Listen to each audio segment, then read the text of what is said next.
La Biblia es un libro repleto de profecías, pero ninguna de ellas se compara en nivel de detalle, precisión histórica y complejidad narrativa al capítulo 11 del libro de Daniel.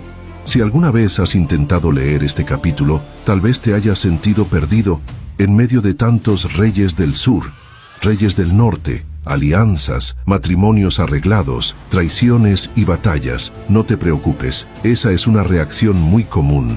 Lo que tenemos aquí es un relato anticipado de siglos de historia humana, revelado por Dios a un profeta judío que vivía en el cautiverio babilónico, persa, alrededor del año 536 a.C.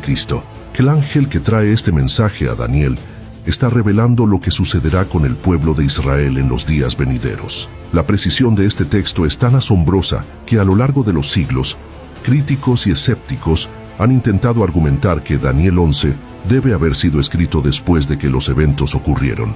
Sin embargo, las evidencias arqueológicas y los manuscritos del Mar Muerto dan fe de la antigüedad del texto. Dios, que habita fuera del tiempo, dictó la historia antes de que sucediera, demostrando que Él tiene el control absoluto de las naciones. Para entender Daniel 11, necesitamos una clave geográfica simple. La tierra de Israel está en el medio. Al sur de Israel se encuentra Egipto, donde gobernará la dinastía de los Ptolomeos. Al norte de Israel está Siria, donde gobernará la dinastía de los Seleucidas. El capítulo 11 es en gran parte el relato del épico tira y afloja entre estos dos reinos, con la nación de Israel siendo constantemente aplastada en medio del fuego cruzado. Vamos a sumergirnos en esta fascinante jornada por la historia, versículo por versículo, comprendiendo cómo cada palabra de Dios se cumplió milimétricamente. Antes, no olvides dejar tu like, suscribirte al canal y activar la campana de notificaciones para no perderte ningún video. De la gloria de Persia al imperio de Alejandro, versículos 1 al 4. El capítulo comienza con el ángel afirmando que estaba allí para fortalecer al rey persa Darío el Medo. Luego, inicia la revelación del futuro. Y ahora yo te mostraré la verdad. He aquí que aún habrá 3 reyes en Persia, y el cuarto se hará de grandes riquezas más que todos ellos, y al hacerse fuerte con sus riquezas, levantará a todos contra el reino de Grecia. Daniel 11:2. En el momento de esta visión, Ciro era el rey del imperio persa.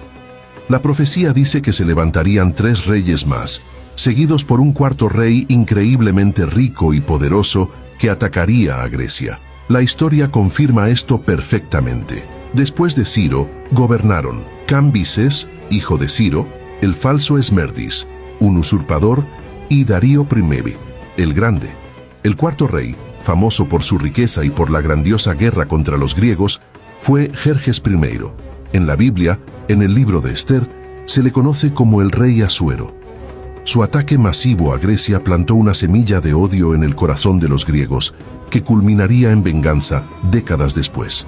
Se levantará después un rey valiente, el cual dominará con gran poder y hará su voluntad. Pero cuando se haya levantado, su reino será quebrantado y repartido hacia los 4 vientos del cielo, no a sus descendientes, ni según el dominio con que él dominó, porque su reino será arrancado, y será para otros fuera de ellos. Daniel 11:3-4. El rey valiente es Alejandro Magno de Macedonia. Con una velocidad impresionante, como el leopardo con alas de águila descrito en Daniel 7, Alejandro conquistó el imperio persa y gran parte del mundo conocido. Sin embargo, en la cima de su poder, a los 32 años de edad, murió repentinamente en Babilonia en el 323 a.C. Cuando se haya levantado, su reino será quebrantado. La profecía afirma que el imperio sería dividido en 4, pero no para sus hijos. Históricamente, los herederos de Alejandro, su medio hermano Filipo y su hijo recién nacido Alejandro IV, fueron asesinados. Su vasto imperio fue repartido entre sus 4 principales generales: Casandro, Macedonia y Grecia, Lisímaco, Tracia y Asia Menor, Seleuco, Siria y Babilonia, y Ptolomeo, Egipto y Palestina. De estos 4, los 2 que limitarán con Israel y afectarán al pueblo de Dios son Ptolomeo, el rey del sur, y Seleuco, el rey del norte. El épico enfrentamiento entre el rey del sur y el rey del norte, versículos 5 al 20. A partir del versículo 5, el texto se concentra enteramente en la dinastía de los Ptolomeos, Egipto, sur, y de los Seleucidas, Siria, norte. Y se hará fuerte el rey del sur, mas uno de sus príncipes será más fuerte que él, y se hará poderoso, y su dominio será grande. Daniel 11:5. El rey del sur inicial es Ptolomeo I Sóter. Uno de sus antiguos príncipes aliados, Seleuco I Nicátor, se convirtió en gobernante de Siria y Babilonia, el rey del norte, y terminó desarrollando un imperio con territorio y riqueza mucho mayores que los de Egipto. Será más fuerte que él. Al cabo de algunos años harán alianza, y la hija del rey del sur vendrá al rey del norte para hacer la paz. Pero ella no podrá retener la fuerza de su brazo, ni permanecerá él ni su brazo, porque será entregada a ella y los que la habían traído, y su hijo, y los que la apoyaban en aquel tiempo. Daniel 11:6. Aquí la historia parece la trama de una novela. Pasaron décadas de guerra e intentaron la paz mediante un matrimonio político. El rey de Egipto, Ptolomeo II Filadelfo, envió a su hija, Berenice, para casarse con el rey de Siria, Antíoco II Teos. Para casarse con Berenice, Antíoco tuvo que divorciarse de su esposa actual, Laodice.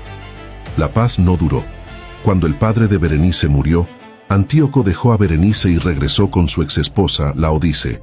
Sedienta de venganza y poder, Laodice mandó envenenar a Antíoco y ordenó que Berenice, su hijo bebé y todos sus asistentes, los que la habían traído, fueran brutalmente asesinados. La profecía previó este exacto desenlace de forma impresionante, pero un renuevo de sus raíces se levantará en su lugar, y vendrá con ejército contra las fuerzas del rey del norte, y entrará en la fortaleza y hará con ellos a su arbitrio, y predominará. Y aun a los dioses de ellos, sus imágenes fundidas y sus objetos preciosos de plata y de oro, llevará cautivos a Egipto. Daniel 11:7-8. El renuevo de las raíces de Berenice, es decir, alguien de su mismo linaje de sangre, era su hermano, Ptolomeo III Evergetes. Lleno de furia por el asesinato de su hermana, reunió un enorme ejército egipcio, invadió Siria, el norte, y los aplastó. Saqueó el norte y llevó de regreso a Egipto una inmensa cantidad de riquezas e ídolos que habían sido robados de Egipto siglos antes por los persas. Mas los hijos de aquel se airarán, y reunirán multitud de grandes ejércitos. Entonces se enfurecerá el rey del sur, y saldrá y peleará contra él, contra el rey del norte, y éste pondrá en campaña gran multitud, y toda aquella multitud será entregada en su mano. Daniel 11:10-11. Pasan los años. Los hijos del derrotado rey del norte quieren venganza. Uno de esos hijos es Antíoco III, conocido como Antíoco el Grande. Él reúne un vasto ejército y marcha hacia Egipto. El rey del sur en la época, Ptolomeo IV, se enfurece, sale al encuentro de Antíoco en la batalla de Rafia, 217 a.C., e inflige una derrota aplastante a las fuerzas sirias. A pesar de esta victoria, el rey del sur se entregó a la lujuria y no supo mantener su ventaja, como se predijo en el versículo 12. Y el rey del norte volverá a poner en campaña una multitud mayor que la primera, y entrará en la tierra gloriosa, la cual será consumida en su poder. Daniel 11:13-16. Cerca de 14 años después, Antíoco el Grande, norte, regresa con un ejército aún más formidable. Esta vez, aplasta a las fuerzas egipcias en la batalla de Panio, 198 a.C. Con esta victoria decisiva, el control sobre la tierra de Israel, la tierra gloriosa, cambia de manos. Pasa de los egipcios, Ptolomeos, a los sirios, Seleucidas. Es aquí donde Israel pasa a ser directamente dominado por el rey del norte.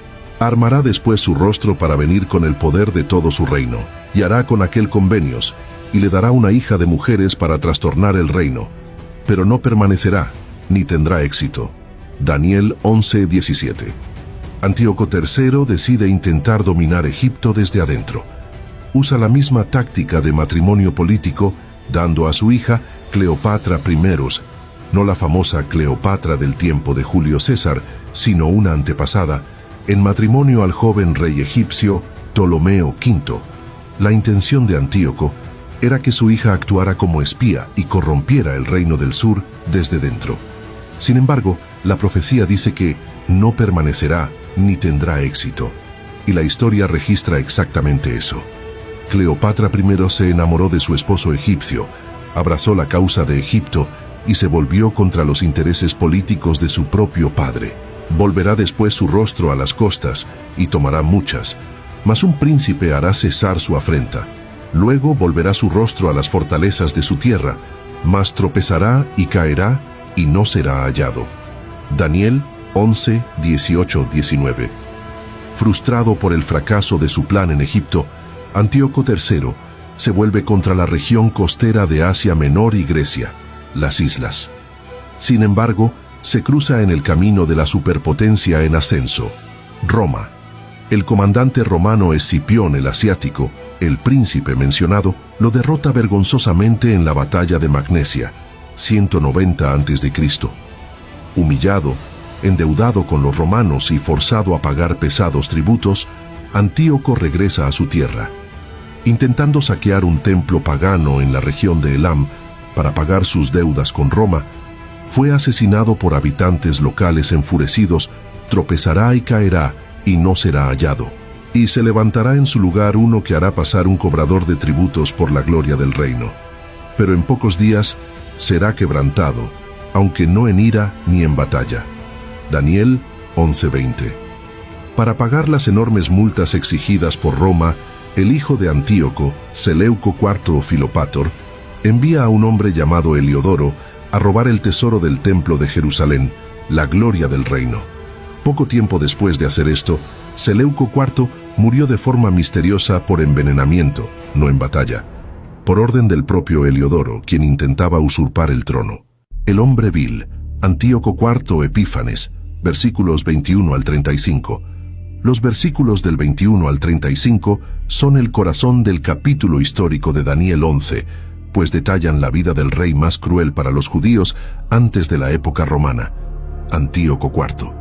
Él adoptó el título de Epífanes, que significa Dios manifestado, aunque a sus espaldas el pueblo lo llamaba Epimanes, que significa loco, y le sucederá en su lugar un hombre despreciable, al cual no darán la honra del reino, pero vendrá sin aviso, y tomará el reino con halagos. Daniel 11:21. El heredero legítimo del trono era el hijo pequeño del fallecido Seleuco IV, pero Antíoco IV, hermano de Seleuco, se infiltró, usó adulación, sobornos y alianzas oscuras, con halagos, y robó el trono para sí mismo. La profecía lo llama apropiadamente hombre despreciable o vil.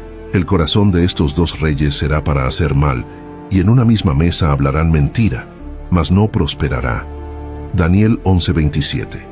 Antíoco IV inició campañas contra Egipto, que ahora era gobernado por Ptolomeo VI, su propio sobrino. Llegaron a sentarse a la misma mesa para un banquete en Menfis, fingiendo buscar un acuerdo de paz. Pero la Biblia relata lo que los libros de historia también dicen. Ambos se mentían el uno al otro en busca de ventajas propias, porque vendrán contra él naves de Quitim, y él se contristará y volverá, y se enojará contra el pacto santo, y se levantarán de su parte tropas que profanarán el santuario y la fortaleza, y quitarán el continuo sacrificio, y pondrán la abominación desoladora. Daniel 11:30-31. Este es uno de los momentos más famosos de la historia antigua. En su segunda campaña para conquistar Egipto, de una vez por todas, Antíoco IV se encuentra con naves de Quitim, una referencia a los barcos de Roma. El Senado romano envió a un embajador, Cayo Popilio Lenas. El embajador romano entregó a Antíoco una carta exigiendo que se retirara de Egipto inmediatamente. Cuando Antíoco pidió tiempo para consultar con sus consejeros, Popilio Lenas tomó una vara, dibujó un círculo en la arena alrededor del rey Antíoco y dijo: «Antes de salir de este círculo, dame una respuesta para el Senado romano». Humillado públicamente y forzado a retroceder, Antíoco regresó al norte echando chispas de rabia. Decidió descargar toda su furia en la ciudad más cercana y vulnerable, Jerusalén, se enojará contra el pacto santo. Fue entonces cuando ocurrió la tragedia predicha en el versículo 31. Antíoco IV invadió Jerusalén, masacró a decenas de miles de judíos, prohibió la circuncisión, quemó copias de la Torá e hizo lo impensable. Erigió un altar al dios griego Zeus dentro del santo templo y ofreció un cerdo, un animal inmundo, en el altar sagrado, esparciendo el caldo de la carne por la santidad del lugar. La Biblia llama a esto la abominación desoladora. Con lisonjas seducirá a los violadores del pacto, mas el pueblo que conoce a su Dios se esforzará y actuará. Y algunos de los sabios caerán para ser depurados y limpiados y emblanquecidos hasta el tiempo determinado, porque eso todavía es para el tiempo señalado. Daniel 11:32-35. Muchos líderes judíos corruptos se unieron a Antíoco, pero la profecía previó que el pueblo que conoce a su Dios se esforzará. Esto se cumplió perfectamente en la famosa revuelta de los Macabeos. Una familia de sacerdotes, liderada por Matatías y su hijo Judas Macabeo, inició una guerra de guerrillas contra los ejércitos sirios. Fue una lucha brutal y sangrienta. Muchos mártires judíos, los sabios, murieron, pero esta persecución sirvió para purificar la fe de la nación. Milagrosamente, los Macabeos vencieron a los Seleucidas, retomaron Jerusalén y purificaron el templo, un evento que el pueblo judío celebra hasta hoy en la fiesta de Hanukkah. Con la muerte de Antíoco IV, en el 164 a.C., termina la sección que trata del pasado histórico, comprobado en los mínimos detalles. A partir del versículo 36, el ángel proyecta la visión mucho más hacia el futuro. El fin de los tiempos, el rey que hace lo que quiere. Versículos 36 al 45. Los versículos 36 en adelante marcan una transición drástica. Aunque Antíoco IV sea una figura tipológica del mal, los detalles relatados del versículo 36 al 45 nunca se cumplieron en su vida, ni en ninguna figura histórica posterior del Imperio Romano. Los estudiosos conservadores de la Biblia coinciden en que en este punto la profecía da un salto desde la época de los Macabeos directo a los tiempos del fin, pasando a describir la figura del anticristo final.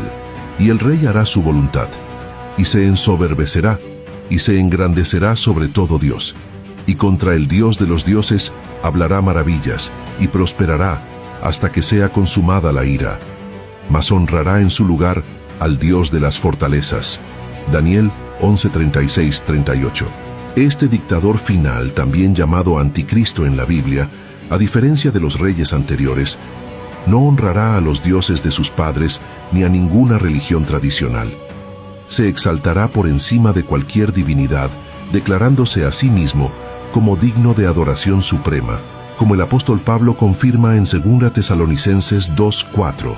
Lo único que respetará será el Dios de las fortalezas, es decir, el poder militar bruto y la guerra. Usará una alianza de fuerza militar para controlar la economía y someter al mundo.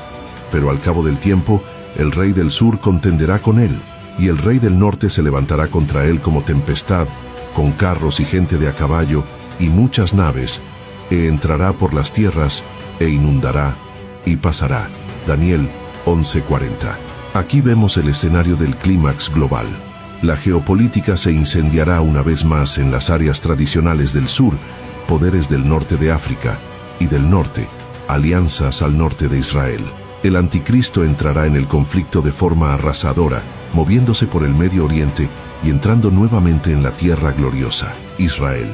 Y plantará las tiendas de su palacio entre los mares y el monte glorioso y santo, mas llegará a su fin y no tendrá quien le ayude. Daniel 11:45. El capítulo termina de forma dramática. El dictador global establece su sede de mando entre el mar Mediterráneo y el mar Muerto, directamente en el glorioso Monte Santo, Jerusalén. Parece invencible a los ojos humanos. Ha dominado economías, aplastado ejércitos y controlado el corazón religioso del mundo. Sin embargo, las últimas palabras del ángel son una promesa inquebrantable de la justicia divina. Él llegará a su fin. Esta conclusión se alinea con el destino de la bestia en el Apocalipsis, que no es derrotada por ejércitos humanos, sino por el soplo de la boca de Cristo en su manifestación gloriosa. Por lo tanto, el rey de Daniel 11 funciona como un retrato hablado del dictador final, mostrando que su ascenso político estará marcado por la arrogancia espiritual y su fin será sellado por el juicio directo de Dios. La soberanía de Dios en la historia humana. Al finalizar la lectura de Daniel 11, es imposible no quedar maravillado con la precisión inerrante de las Escrituras. Más de 130 profecías históricas distintas, referentes al flujo de reyes persas, griegos, egipcios y sirios, se cumplieron literalmente, confirmadas por decenas de documentos seculares griegos y romanos. Si Dios fue capaz de describir matrimonios, traiciones, rutas de escape y victorias militares con siglos de antelación, podemos tener la absoluta convicción de que sus promesas para el tiempo del fin y para nuestra propia vida también están garantizadas. Los reinos de este mundo se levantan con inmenso orgullo, como lo hicieron los Ptolomeos y Seleucidas, pero caen y son olvidados. Solo una promesa permanece inquebrantable. Dios sostiene la pluma que escribe la historia, y al final, su justicia y el reino de su Hijo triunfarán para siempre.